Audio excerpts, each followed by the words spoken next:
What's good, y'all? It's the Demouchets REACT, and we're back with another video. Who we got today, C? Today we're back with another American reaction. Super excited about this video. If you're new to us and we're new to you, make sure you scroll down, hit that subscribe button, and turn on the post notification bell because we're on the road to 200K. And we cannot get there without you guys, alright? Join the family. Without further ado, let's get into the video. In 1957, making it the first sub-Saharan African country to gain its freedom.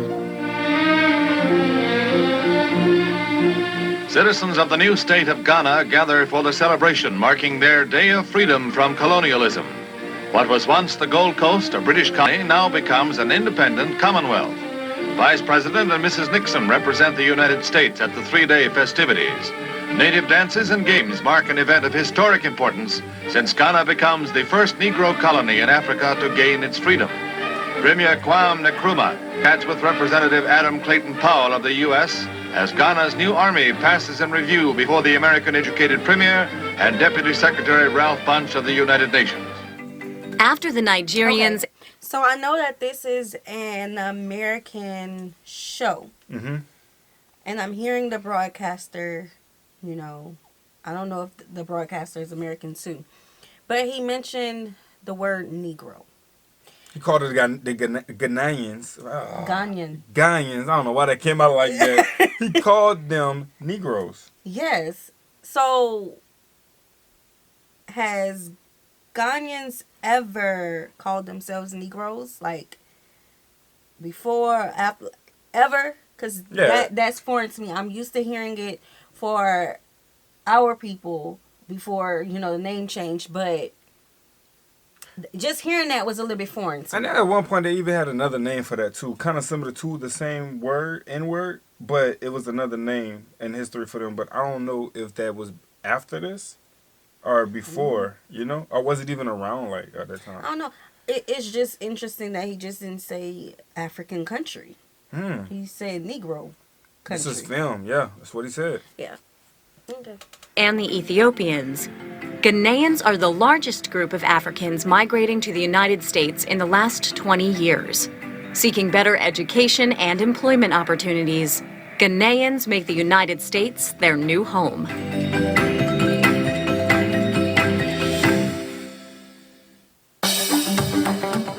One such Ghanaian to make the United States his new home is Carl Bumbo Perry. Carl and his wife Magali Desir, a Haitian American, raised their two beautiful children, Asari and Layla, in Somerset, New Jersey. After working as a teacher and a vice principal for more than 10 years, Carl has recently opened a restaurant serving African and Caribbean cuisine.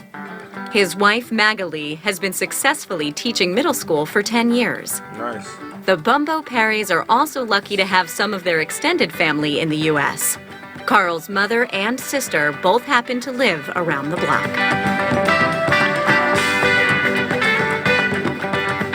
I came here at the age of 10. I was in Ghana with my mother, and basically I was getting into my share of trouble in Ghana. You know, running the streets, you know, having a mother who's doing her best to raise you, sometimes not the easiest thing. So what ended up happening was my father, who's here, they had separated, but he was here finishing his master's. And once he found out that I was going through some troubles in Ghana, he found it best fit for me to come here to live with him for a better education and more structure.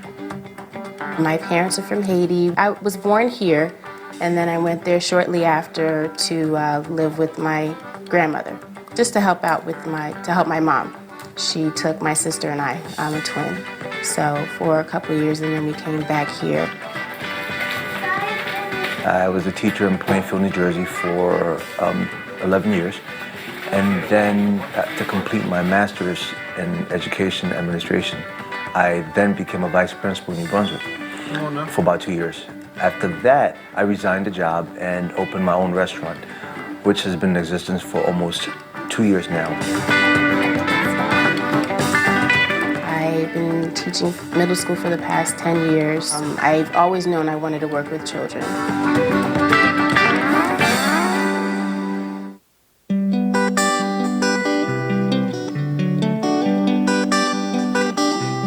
Leaving one's motherland is a serious decision.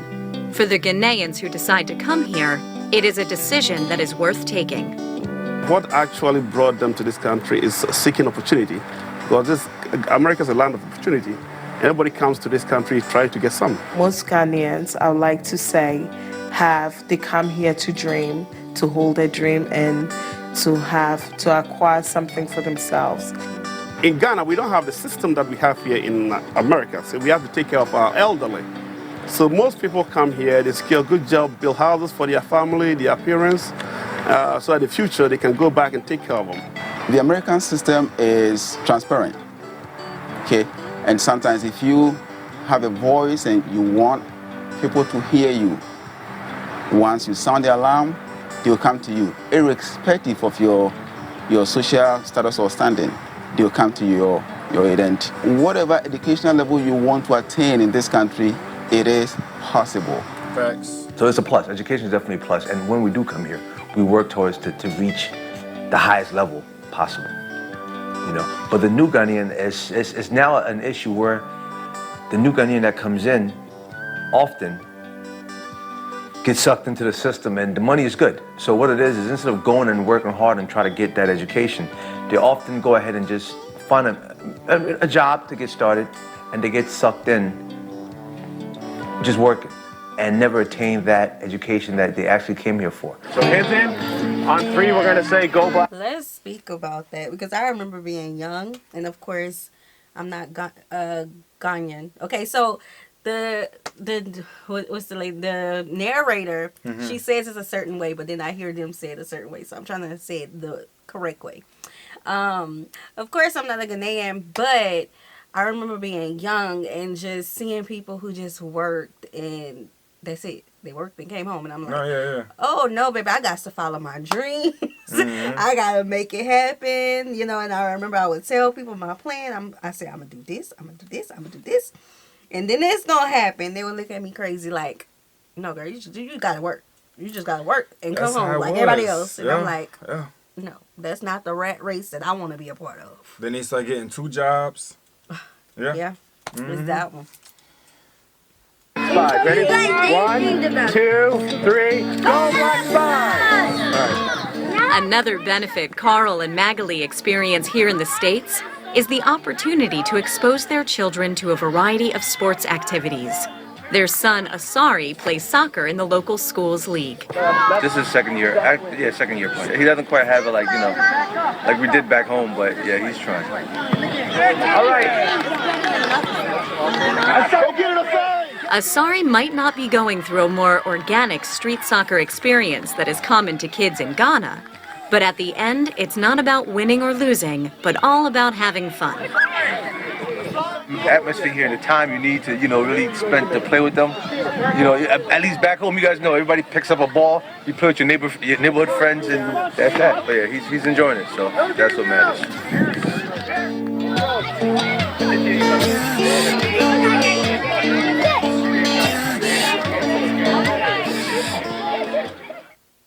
He said, "Did you went today?" Let me see.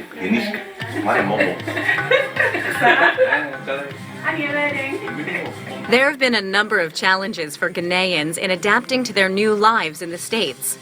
And the accent barrier is not the only one. No matter how good you are, if you come to this country, you have an accent. Because of your accent, they look down upon you. And even to the extent that sometimes they try to equate your accent to your intelligence, which is very bad. Besides struggling here and finding your own identity, you also have your family back home that are looking at you because you've made it here. They're looking at you to either for support or for assistance or for you to even actually try to bring them here for a better life. So you almost have a dual life. You're living here, trying to find yourself, and at the same time trying to support others back home.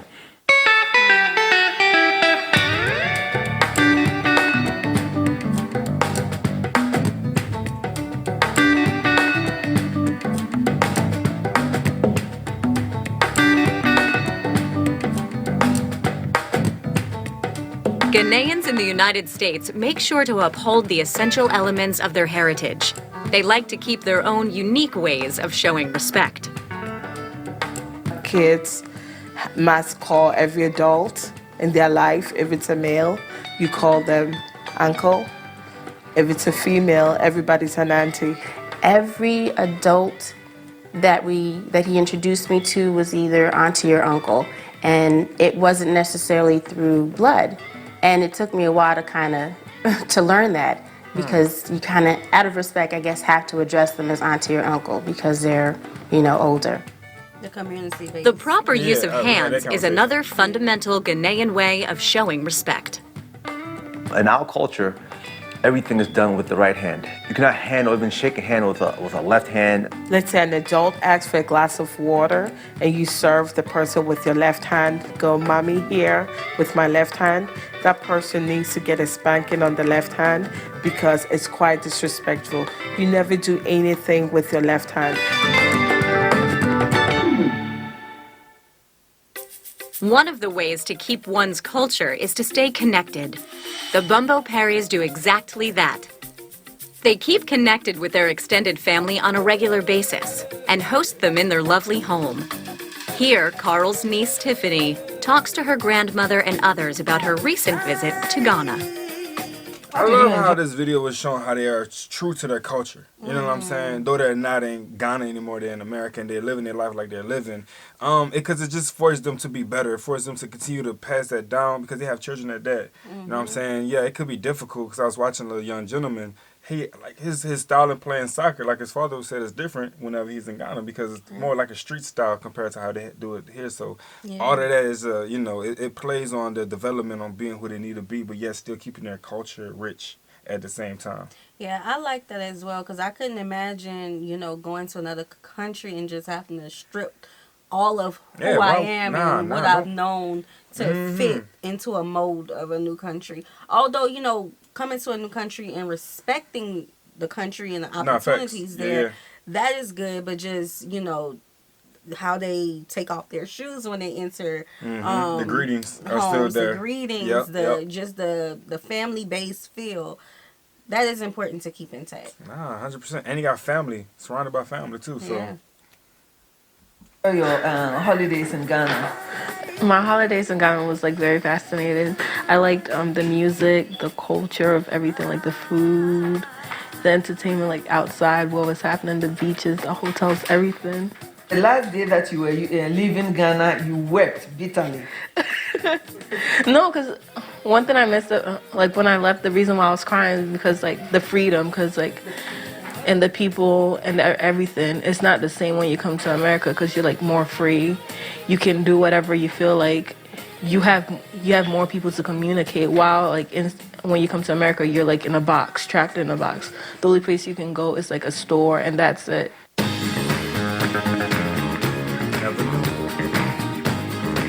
The kente cloth is almost synonymous. Okay, y'all gonna have to let us know what she mean about the trapped in the box. The only place you can go is a store. I kind of think I know what she's mean, like her family. Hear out. She said when she was home, the beaches was down the street.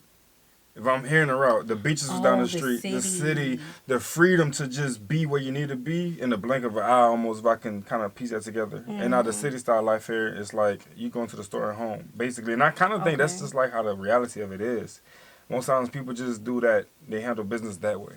Okay, so it's interesting because they're featuring a family from New Jersey. Okay. That's the city life. It is. There's some rural parts to the United States, but also just not knowing when the family started to migrate here. Because I was going to say, in the South, but then, thinking about the times in the South, I wouldn't want to move to the South either. Just depending on the time that the families move. So, yeah. Okay. Another thing. I have not... I'm going to save that for the end. You want to save it for the end? All right, bet. The Bumbo Parrys and other Ghanaian Americans cherish this folklore proudly. Ghana's also known for... You know what I would love to hear, though? She called it folklore. She ain't talking about the clothing, is she? Yeah, I think she is. You're going to have to rewind it a little bit. So I would love to hear the perspective of how you guys feel whenever you're wearing your tradition. amongst people who don't dress like that. Yeah. Like just standing out of that. Like you're standing out literally. Like, because even when I'm walking, just let's say simply Walmart, people wear their African cloths proudly. You feel me? And I'd be like, do you? Like, I love it. It looks great. Like, it's so different. But from y'all perspective, how do y'all feel when people are looking at y'all like? They don't care. I know they not 100%. Most likely they don't. But you gotta understand the reality of that is different for some people who are not custom or aware of that lifestyle. Yeah. What I was gonna say.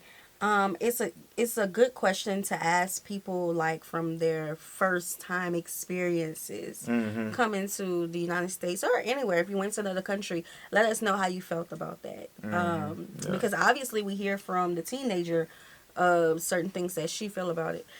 I forgot what else I was gonna say, but that's it. Nah, that's what it is though. A lot of textile. For example, we have kente. Kente cloth is very expensive. It's used in celebrating a lot of family functions and a lot of to just represent culture. Whoever wears that kente cloth, they look at you as a standard because the kente is very, very expensive. This is our traditional cloth and it's very, very expensive. It's not common. And we have different types of kente. This is another type. This is also called kente. You see the difference? Yes. They normally wear it on special occasions like weddings, special parties, engagement.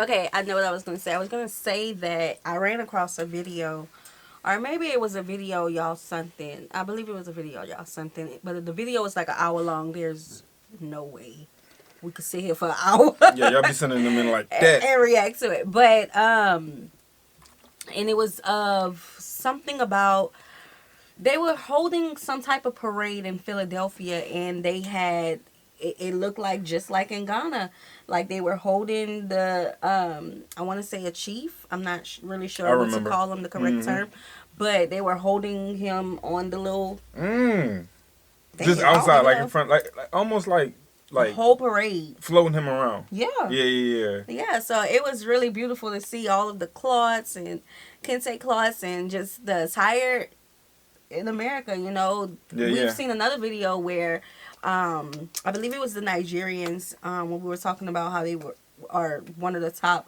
successful immigrant groups and how they were having a parade for their organization and things like that. And that's the beauty of the United States. We're a salad bowl. We are. You know, so everybody has an opportunity to be who they are and to connect with their people. I like that. And you gotta also mention the clubs too. Yeah. The get-togethers. Yeah. They create those type of environments and they show up. You know what I'm saying? Yeah, we definitely see that here in the Metroplex. So.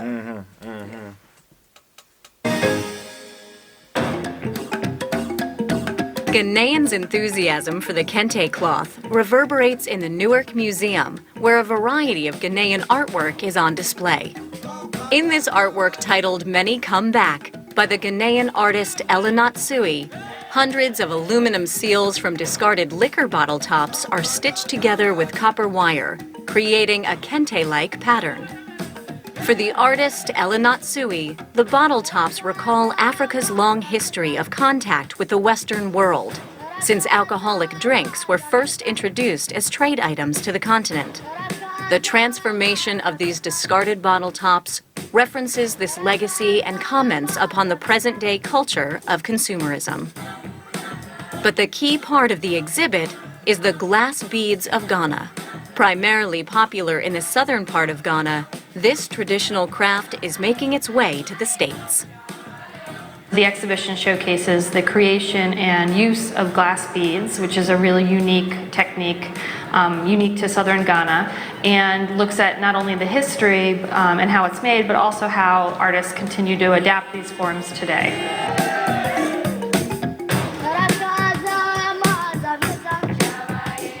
And the motivation behind doing this exhibition was we really wanted to highlight one of Ghana's important artistic traditions that dates back to so many centuries, but still remains vibrant and ever-changing today.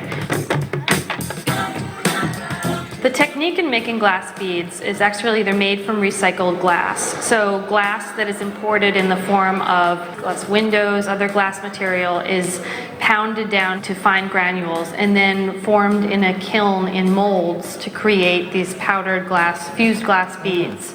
And it's a technique that developed several hundred years ago in Ghana and continues to be used in the present day. The beads themselves have always played an important role in Ghanaian culture, especially in the lives of women. There are beads that are given to infants when they're born. Waist beads are worn around an infant's waist. And then as a woman grows older, she gets beads for her marriage. And finally, for the funeral display, beads are often displayed alongside a woman's coffin as a way of honoring the woman's memory. We spoke about beads, but this video is going into the details. Yeah, I didn't realize that that's when they receive beads. I think the only beads that I really knew about was like the waist beads and when they get married. I didn't know it was given at specific times in their lives.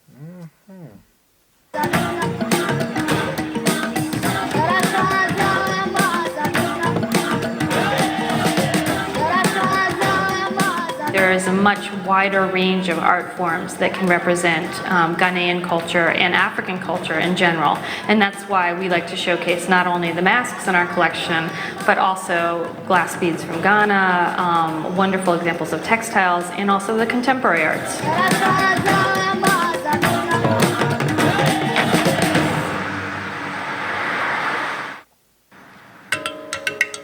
Carl's new passion is in the restaurant business.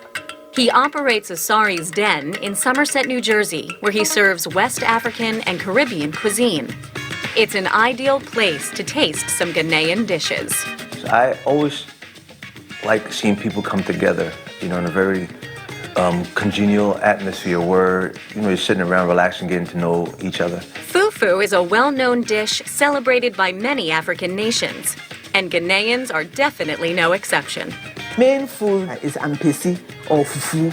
Fufu is eaten with the hand. Most Ghanaian foods are eaten with their hands.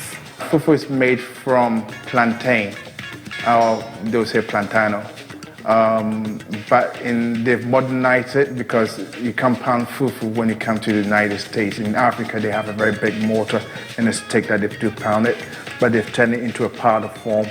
So all you have to do is mix water with the powder.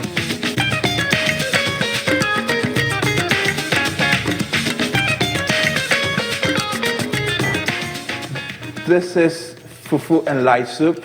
It's fufu and goat meat stew. Requiring a long preparation time, kenkey and fish is another mouth-watering Ghanaian delight. Kenkey is made from corn. Now, the corn is being soaked for 3 days, and after the 3 days, they take it to the mill to ground it. And what they do is they make it into a dough. Meal, you have the sun that beats on you all day, and a lot of people worked in the field and things like that. So you need a substance that will keep you and hold you over.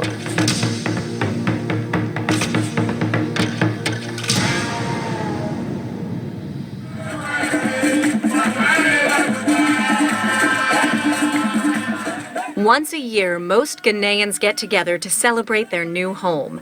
The National Council of Ghanaian Associations organizes an annual picnic where most Ghanaian Americans reunite in New York City. It's an annual event that we organize to bring Ghanaians together, to actually network, make new relationships.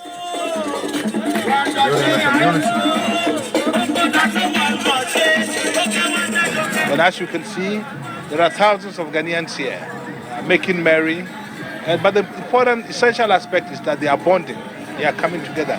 You meet old friends here, old acquaintances, old family members, former schoolmates that you've not seen in several years. So, in fact, it is a coming together event. Ghanaians from all shades of life, all cultures and every ethnic group could converge at one place and then try to share that culture of unity among Ghanaians, where we always believe in unity in diversity, because we have so many cultural and ethnic groups in Ghana. And when we meet like this, we don't meet as ethnic groups, but we meet as Ghanaians with a common destination and a common aspiration. We get to see many people, the lost friends. I met somebody 20 years. Come on, man. I haven't seen him. I saw him today. It's just I'm having fun. Especially for those who were born here in the diaspora. This is one occasion where they can see Ghanaian culture at its best.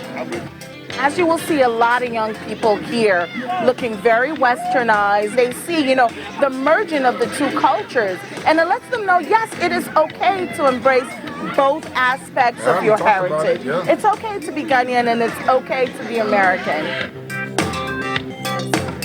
Both cultures. I'm glad you said that. Yes, definitely. Y'all know we be preaching up in here to be both, to be all that you are. This is so foreign to me. And I say like their get together is so foreign to me because I'd never seen a African immigrant until I was an adult. And even thinking back like in school? Yeah. Yeah.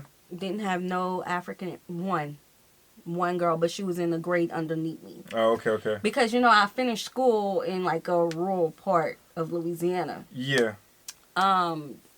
That's why it's like so I don't really know. That's why at first I was like, why I never seen nobody in the South, but until, you know, came to Texas. Texas, baby, we see y'all out there. y'all here. All y'all. All right, but like growing up I just didn't see it, and that's why I don't know. Yeah, I feel you. I'm trying to gather my feelings. I'm very happy about it. I don't want that to be misconstrued. It's just,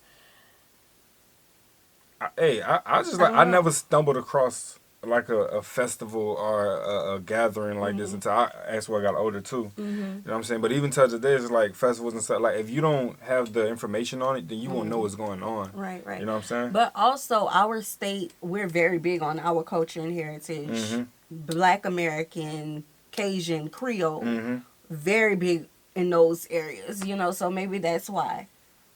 I don't know. Maybe it's different today. Maybe so. I don't know. If y'all like live in Louisiana, let us know. Yeah. I'm pretty sure probably the bigger cities now, like New Orleans, Baton Rouge. Again, but it's in farm based though. Like, hey, you never know. Hey, you never know. Haitians, because Haitians have a heritage in New Orleans. Yeah. So. Yeah. They are good elements, and that if they're able to bring the two together, we should be sure to have a blend of the Ghanaian culture and the American culture, which I believe would assist them in their aspiration and whatever they want to do in life.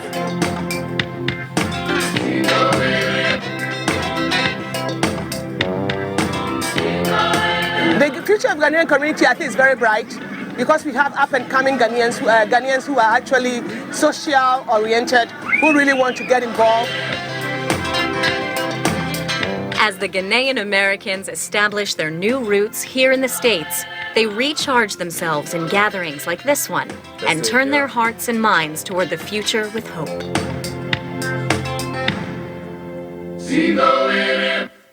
I'm from where the relief is done. Peace Corps never comes. And it never rains and fall like tears from the sun. And there's no moving over, just how to take over. New regime, new dictators with new soldiers. Over there, the government's spiteful. Boys to men ain't R&B, but a 6-year holding a rifle. All right, man. We're gonna stop what? Okay. Hey, bro, but that's what it's about, man. Like, it's about pouring into people because I feel like you can't be a one-man band and try to have these full experiences without connecting or bumping into someone. You know what I'm saying? And if you do that, then it's about pouring into another person, that person pouring into you, and you having an understanding. And it's just the level of growth that takes over, and the community grows that way as well. And like they said, you could be Ghanaian and you could be American at the same time, and it's about having a love for both cultures and knowing the history of both. Yeah, I feel like it's easier for the adults, but for the children, just like when we were talking about the video about the Ethiopian American and how they struggle to find their place. Yeah, fitting in. These gatherings are important for them. And that's why I was going to say earlier about the salad bowl of the United States. You know, we all have different layers to us and we all add to the salad bowl. We're all supposed to come together, not assimilate into just this one thing of what America is. It's supposed to be about everybody. This is the land of opportunity for everybody. Yeah. So I love seeing. Obviously, this was an older video. Yeah, obviously. But Yeah, you can tell. I love seeing Ghanaian Americans come here and prosper. Yeah, it was a real positive video, man, and a lot of bright personalities, perspectives, and the reasons to why they do what they do today. So I love it. Yeah. Yeah, that was cool. Mm-hmm. So we hope you let us know your experiences about being a Ghanaian American in the United States. We would love to connect with you and hear more about you. Yeah, all right. facts. We hope you guys enjoyed this video with us. Be sure to subscribe. We'll see you soon. Peace.